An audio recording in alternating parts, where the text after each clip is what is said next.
15 अगस्त 2026 के स्वतंत्रता दिवस की शुभकामनाएं सहित मैं समस्त देशवासियों से निवेदन कर रहा हूं कि अपने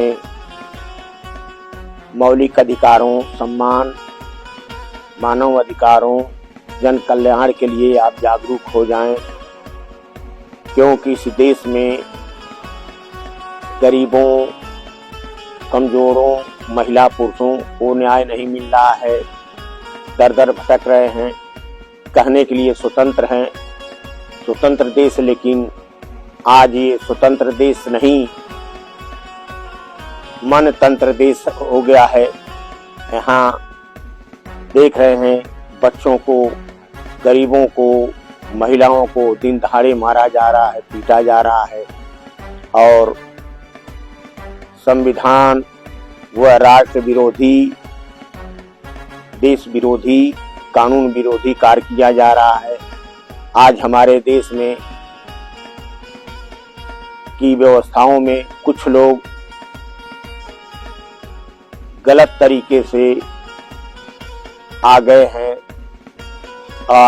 अपने बाहुबल का प्रयोग कर रहे हैं, मानव की हत्या कर रहे हैं, मानवता भंग कर रहे हैं।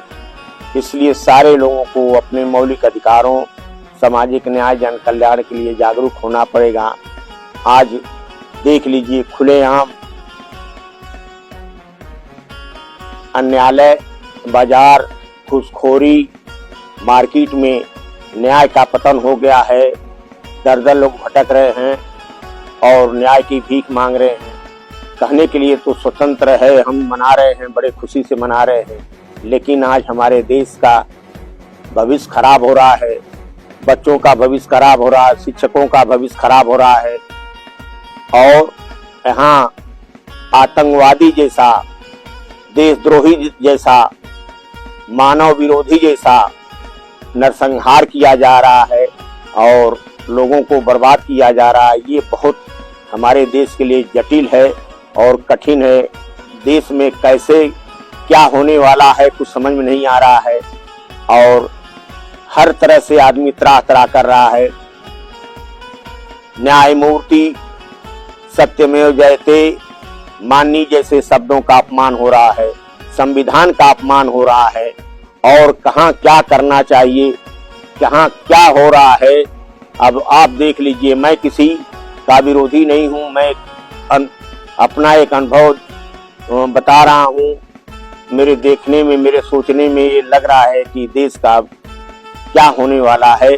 भविष्य में अगर यही हालत रही तो देश में बहुत खून खराबा हो सकता है और जनता यहाँ की गुलाम हो जाएगी, चाहे किसी के हाथों गुलाम हो जाए। और इससे बचना होगा। अपने सामाजिक न्याय, मानव अधिकारों की रक्षा, संविधान व न्यायालय के सम्मान और कानून की रक्षा के लिए, मानव रक्षा के लिए, अपने राष्ट्र के भविष्य के लिए, अपने परिवार के भविष्य के लिए सारे लोगों को जागरूक होने की आवश्यकता है। मैं यही आपसे निवेदन कर रहा हूँ, प्रार्थना कर रहा हूँ और पुनः स्वतंत्रता दिवस के अवसर पर आप लोगों का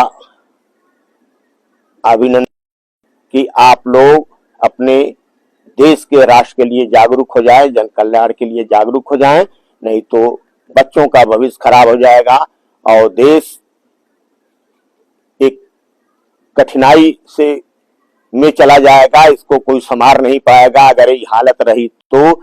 इसलिए मेरे भाइयों, मैं एक पीड़ित भी हूँ और आपसे प्रार्थना भी कर रहा हूँ। 50 वर्ष का अनुभव है, यहाँ न्याय का पतन हो चुका है, न्यायिक नहीं रह गए हैं और यहाँ एक कहावत, एक दिखावट रह गई है। मैं इसी के साथ पुनः आप लोगों से प्रार्थना निवेदन कर रहा हूँ, शुभकामनाएं सहित। नमस्ते।